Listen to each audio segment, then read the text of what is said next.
Hello, I'm Dr. Simone Silva. I'm a functional medicine doctor practicing in Cape Town, and I have a very special interest in hormonal health and wellness. Functional medicine is a really cutting edge, fascinating, growing area of medicine. It's quite different in its approach to conventional medicine in that it doesn't merely address the symptoms of disease, so it looks far deeper.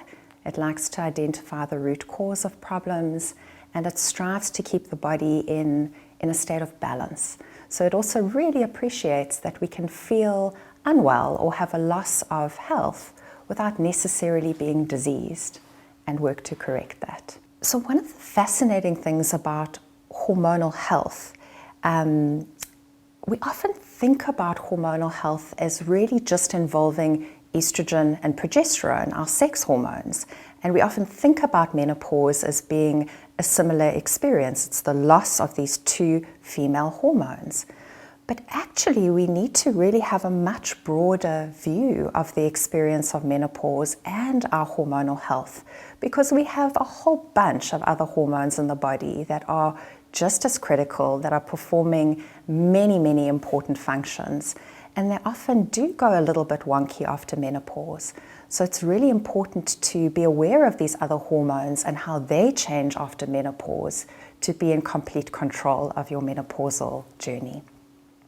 So hormones in the body are really beautiful and intelligent because they really behave like a symphony orchestra. They should all play together and create a beautiful melody of balance. When one hormone is out of balance, there's often a knock-on effect, and many other hormones can become out of balance as well. So if one hormone's out of tune, the melody is not going to sound so beautiful. So it is really worth having a broad, comprehensive look at your hormonal symphony to really understand what's going on in your body. Some of the other hormones that are really worth mentioning are the hormones we make in the adrenal glands, hormones like cortisol, which are involved in stress. Another big hormone that becomes out of balance after menopause is insulin. Insulin really helps the body to use the glucose that we get from food and push it into the cells to convert that glucose into energy. So it helps us make energy from food or fuel. And we often see an increased incidence of insulin resistance after menopause. So what that really means is your insulin may not talk to your cells all that well, and its job is to say, hey cell, please open your gates, we've got some sugar in the bloodstream, we need to get that sugar into the cell to make energy. And if that's not happening and the gates of the cells are closed, we start to see a rise in blood sugar levels, which can precipitate diabetes down the line. But before we get to a diabetic space, the body will always try and compensate. So it will take those high blood levels of sugar and store as fat. So that's one of the very common reasons why women in their middle years start to gain weight, particularly around the tummy area. We need to be looking for insulin resistance and correcting that as well. In order for you to really thrive, and thriving is possible, we have this one life, one body. We don't need to accept mediocrity. We really can live optimally and pursue optimum health and wellness.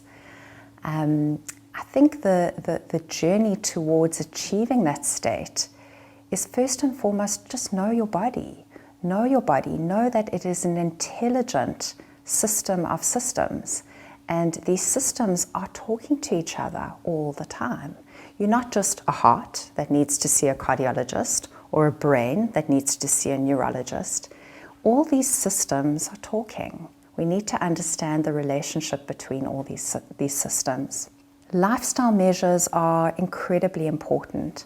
Understand your stress, understand where it's coming from, what's provoking you, understand that stress can be very detrimental to health on a number of levels, and start to explore strategies that have been proven scientifically to combat stress.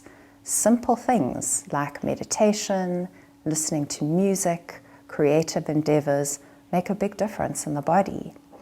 We often believe that in order to experience a change in health, that we have to make these big changes in our life, and we really don't.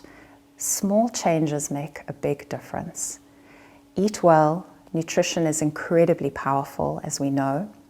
In fact, we're learning more and more about the study of nutrigenomics, which is the concept that nutrition can affect your genes, and which genes switch on and which genes switch off.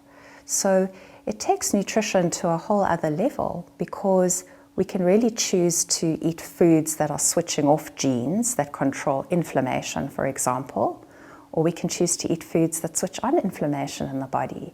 It's not just about weight, it's about health as well.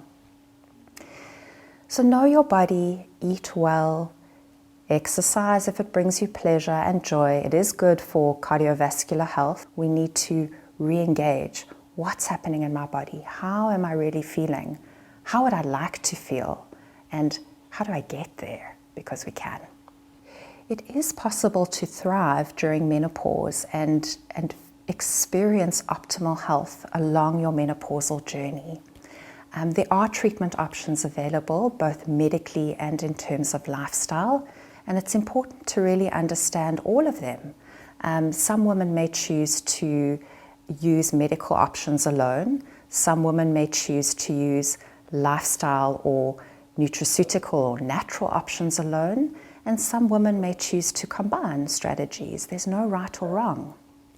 From a medical point of view, hormone replacement therapy is a great option to manage menopause in the right patient. So the decision whether to embark on hormone replacement therapy really needs to be a decision between a patient and her doctor, considering on the one hand the patient's life goals or wellness goals. How do I want to feel? What would I like to see improve? And we would need to weigh that up against the risks, the potential risks of treatment.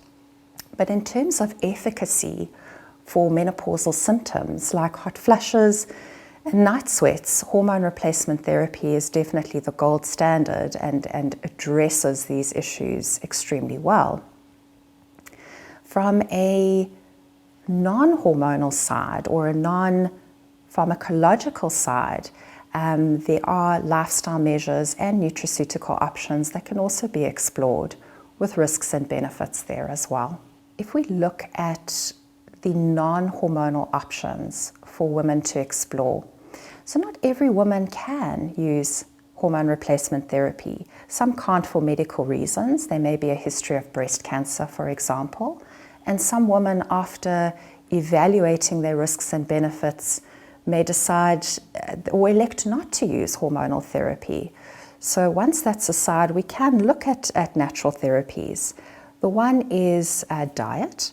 So eating a diet that's rich in flaxseed or phytoestrogens, for example, may be quite helpful in moderating some of the low estrogen symptoms of menopause. Soy is also a potential food that may help, or soy isoflavones as a dietary supplement. Having a diet rich in fiber and particularly cruciferous vegetables is actually incredibly important for any postmenopausal woman to include in their diet, because the phytocompounds in cruciferous vegetables actually help the body eliminate and detoxify harmful estrogens. So really, really good habit for any woman, whether she's on hormone therapy or not, to include cruciferous vegetables in the diet. Hormones also play a role in maintaining the health and integrity of many other systems in the body. Probably most importantly is cardiovascular health. So estrogen and progesterone really protect the female heart. They do this in a number of ways. They keep our arteries nice and elastic and open. They keep our bad cholesterol or LDL cholesterol levels nice and low. They raise the levels of good cholesterol levels, which we want to have, protective to the heart. And they decrease the stickiness of the blood. So they really protect us against plaque formation, narrowing of the arteries, and heart attacks down the line. In fact, men compared with women always have a higher risk for developing a heart attack during the course of their lifetimes. And studies show that this risk actually equals out between the genders when women start to go through menopause because of the loss of all that protection around the heart. Another area which is really important to touch on is that hormones build bone. They build and remodel our bone. So without them, we're at significant risk for developing osteoporosis, which is a disease whereby the bones become quite brittle, and that places us at risk for fractures. We often don't think about this when we're young, but it really is important to think about, because a fractured hip bone when we're in our 70s can be at the beginning of the end. You know, we really do need to think about what kind of lives we want to lead 10 or 20 years down the line as well. A common thing that's often not understood is that hormones also affect the health of joints. So we do see a higher incidence of things like osteoarthritis after menopause, which is wear and tear of the joints, stiffening of the ligaments, aches and pains, things like that.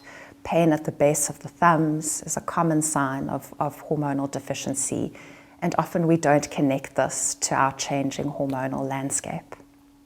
So I'd really like to chat about the relationship between your hormones and your immune system, because they are really connected. When there are significant changes in hormones, we can see significant changes in the immune system. So for example, we can start to develop signs of chronic inflammation or overactivity of the immune system.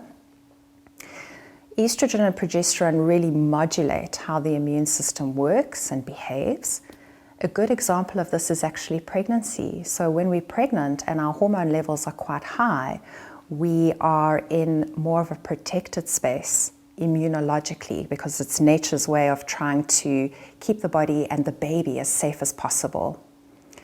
Conversely, when we go through menopause and we lose our hormones, our immune system may become a little bit more fragile, susceptible to infection, and definitely more in the spectrum of becoming inflamed. So we can start to see things like joint inflammation, inflammation around the arteries, inflammation in the brain, so-called neurodegenerative disorders, really just inflammation that can play out in any area of the body. Another very important hormonal link to inflammation is also the link between cortisol and inflammation as well. So cortisol, which is our stress hormone, has very much a teeter-totter relationship with the immune system.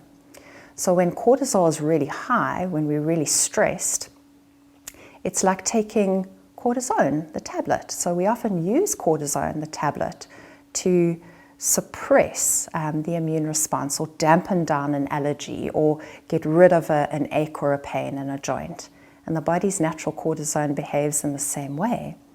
But the consequence of having very elevated cortisol levels over time is that we can actually inappropriately suppress the immune system, which means we don't fight infection well. And conversely, if we have very low levels of natural cortisol levels over time, we can see inappropriate responses from the immune system, like autoimmune diseases and new allergies.